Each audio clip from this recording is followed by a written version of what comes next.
Everyone knows that myocardial infarction is less common in women under the age of 50 than it is in men. Yet for those women who do suffer heart disease at an early age, it is much more lethal. Why?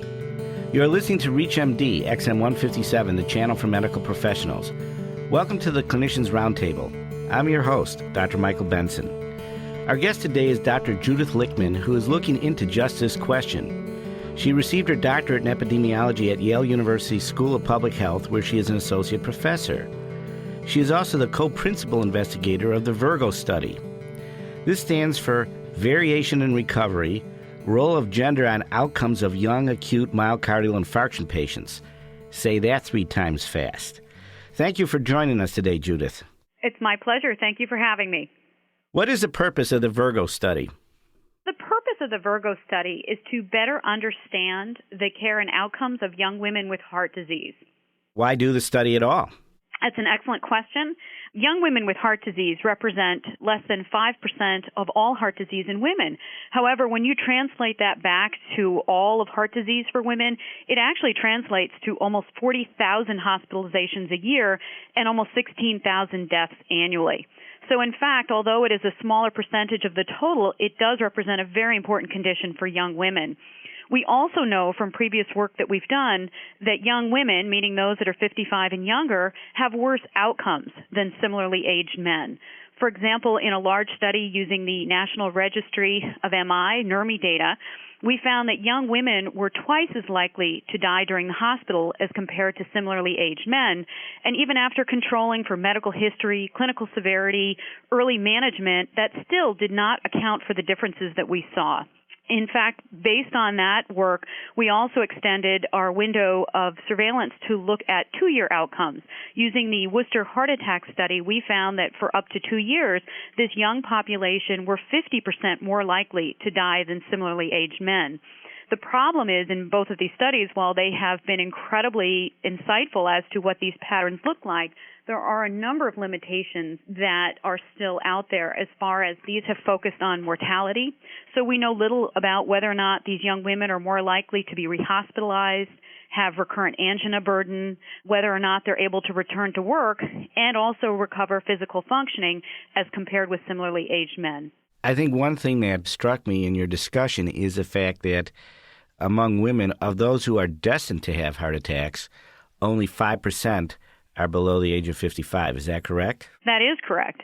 And in fact, that's one of the exciting challenges of conducting this study. Because the events are relatively rare, it's very difficult to assemble a large enough cohort to be able to look at any issues related to young women with heart disease. Certainly, studies have included some young women, but they have not really been the focus of a dedicated cohort trying to understand some of the important relationships in terms of clinical presentation, process of care, and outcomes.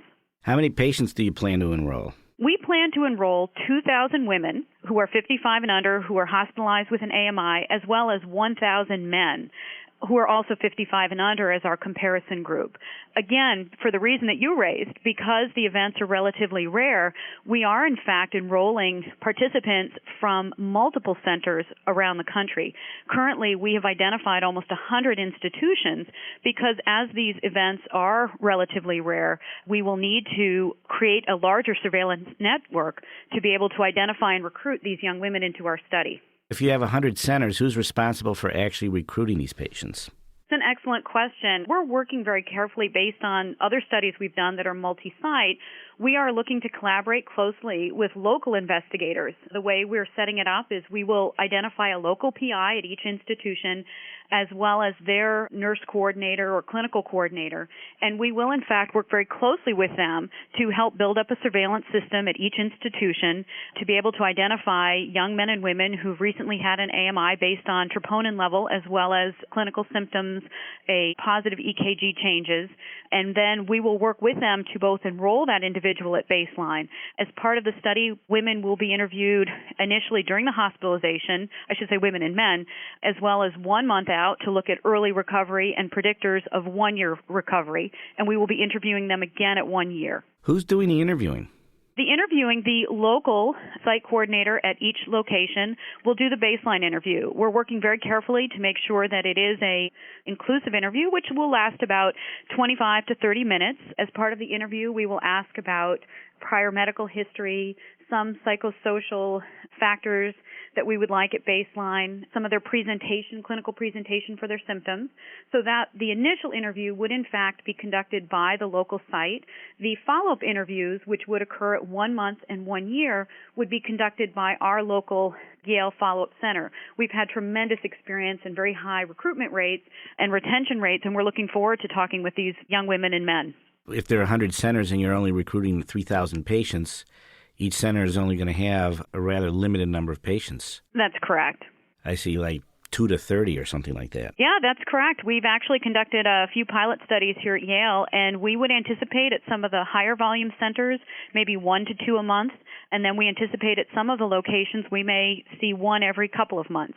If you have just joined us, you are listening to the Clinicians Roundtable on ReachMD XM 157, the channel for medical professionals.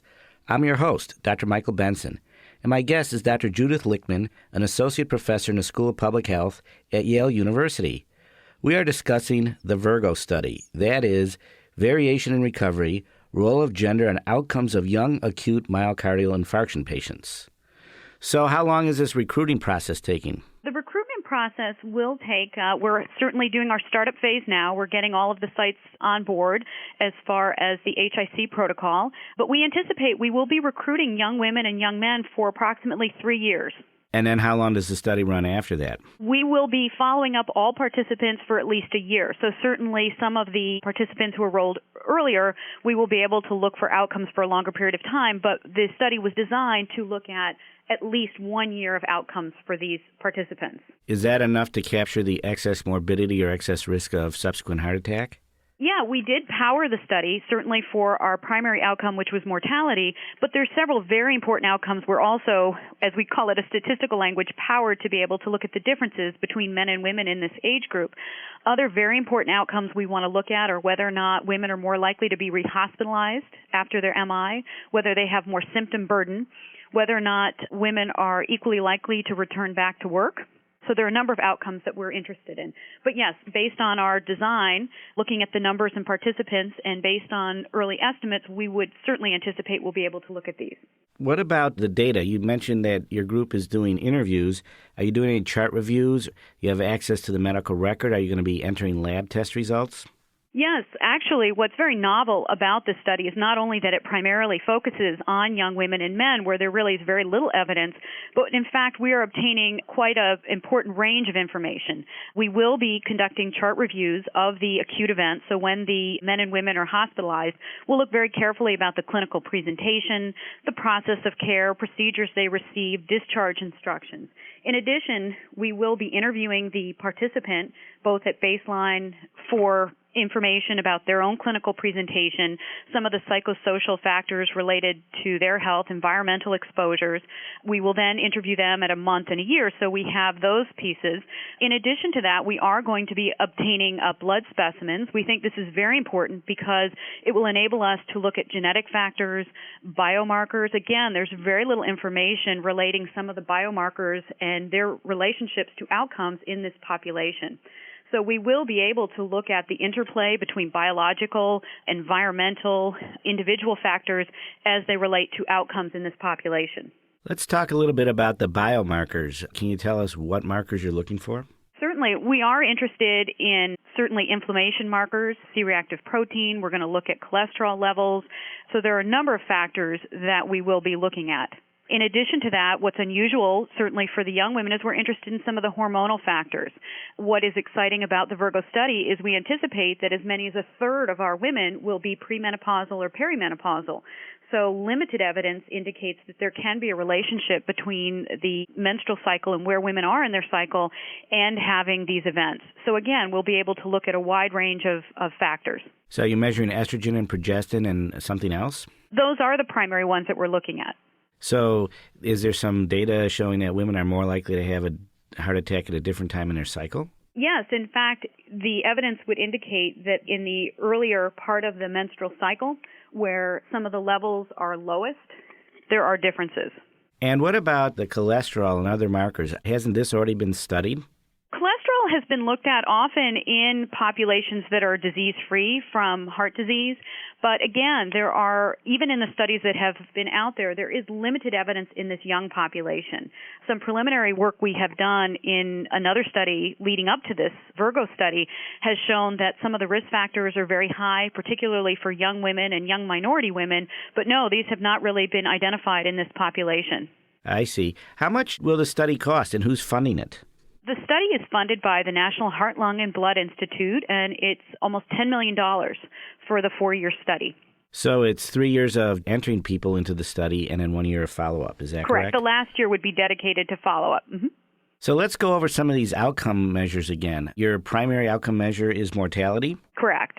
And then some of the secondary measures are rates of hospitalization, recurrent MI, normal function. Is that a pretty good description? Yes, the primary outcome is mortality, whether young women are more likely to die for up to a year as compared with similarly aged men. But some of the preliminary work we have done leading up to the study would indicate that young women are perhaps 30% more likely to have recurrent angina or angina burden 1 year out following their MI. They're also almost that amount, 30% more likely to be rehospitalized following their MI. I think what's also unusual for this age group that has not really been identified in some of the older cohorts is that many of these young women are working. They have families or raising children, and so we also want to get a sense of other outcomes, things like depression and stress, that are also important measures and outcomes, I think, for this population as well as physical functioning. I think it's important for our listeners to realize that you're also collecting data on 1,000 men. Does this data already exist on men in terms of return to work and depression and stress, and it just doesn't exist for women? Or are we in the dark about both genders? I think that's a great question. I think actually, while there is more evidence on younger men, I have to admit we focused really on young women as we were thinking about the grant and setting it up. But I do think that as we review the literature, there really has not been a focus on these factors for young men either. I see. So you're going to be able to contribute to the literature on both genders. Absolutely. We feel it's very, very important to understand the process of care, the predictors and outcomes for young men and young women. I want to thank Dr. Judith Lichtman, an associate professor in the School of Public Health at Yale University, who has been our guest. We are discussing the VIRGO Study, also known as Variation in Recovery, Role of Gender and Outcomes of Young Acute Myocardial Infarction Patients. I'm your host, Dr. Michael Benson. You have been listening to the Clinicians Roundtable on ReachMD XM 157, the channel for medical professionals. We welcome your comments and questions through our website at reachmd.com, which now features our entire medical show library in on-demand podcasts. Be safe, be informed. Thank you for listening.